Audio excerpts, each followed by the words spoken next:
මේ තියෙන්නේ lager beer එකක්, මේ තියෙන්නේ ale beer එකක්. ගොඩ දෙනෙක් හිතාගෙන ඉන්නවා lager සහ ale දෙකට බෙදෙන්නේ මේ color එක සහ texture එක හින්දා. මේ වීඩියෝ එක බැලුවට පස්සේ මම ඔයාලට තේරුම් කරන්නම් මේක color එක හින්දා වෙන දෙයක් නෙමෙයි කියලා. beer හදද්දී අපිට ප්‍රධාන වශයෙන් ಜಾති 4ක් ඕන වෙනවා. පළවෙනි දේ තමයි ඔයා දැන්ටමත් දන්න වතුර. පිරිසිදු වතුර. දෙවෙනි දේ තමයි malted barley. මොනවද මේ malted barley කියන්නේ? අතට මේක තමයි barley. ඉතින් malted කියන්නේ අපි කරන process එක. malting කරනවා කියන්නේ මේක දවස් දෙක තුනක් වතුරේ දාලා තිබ්බට පස්සේ අර අපි ඉස්කෝලේ යන කාලේ මුං ඇට වලින් අර sprouts ආවේ. අන්න ඒ වගේ මේ barley වලින් sprouts එළියට එනවා. මෙන්න මේ තියෙන්නේ මේවට තමයි sprouts කියලා කියන්නේ. ඉතින් මේ වගේ sprout එළියට එද්දි තමයි මේකට අපි malted barley කියලා කියන්නේ. තුන්වෙනි එක තමයි hops.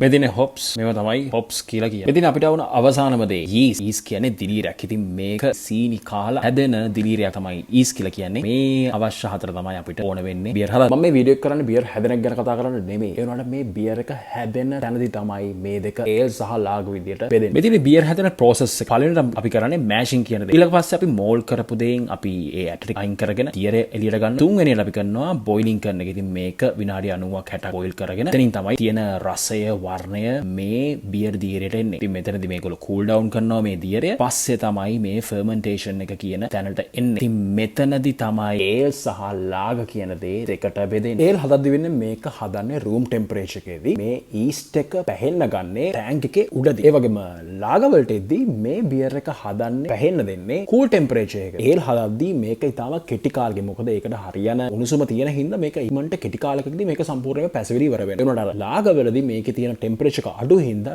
මේ yeast එකට ගොඩාක් කාලයක් යනවා මේක සම්පූර්ණයෙන්ම පැසවන ක්‍රියාවලිය ඉවර කරගන්න. ඉතින් මෙතනදී තමයි අර යන කාලෙත් එක්ක මේකේ තියෙන කලර් එක සාමාන්‍යයෙන් ale එකකට වඩා අඩු වෙන්නේ bright color එකක් තියෙන. ඒ වගේම lager එකේ තියෙන crispiness එක වැඩි වෙලා තියෙන්නේ. ale වලට යද්දී ale ටික අඳුරු බව එන්නේ මෙන්න මේ හේතු හින්දා. ale තමයි ලෝකෙ තියෙන පරණම beer හදන විදිය. මොකද chillers ආවට පස්සේ තමයි මෙන්න මේ තියෙන bottom fermentation කියන practice එකට මිනිස්සු beer හදන අය ගිහිලා තියෙන්නේ. ඉතින් මම මේක වීඩියෝ එක හැදුවේ ඇත්තටම නිකන් ඉන්න ගමන් මේක මට හොයලා බලන්න හිතුන හින්දා. ඉතින් මම එච්චර ලොකු එෆර්ට් එකක් දැම්මේ නැහැ. පල්ලෙහා ෂෙයා කරන්න මට මොන හරි මිස් වුණා නම් ඉතින් මේ වගේ චූරි චූරි වීඩියෝස් වලින් අපි ඉස්සරහට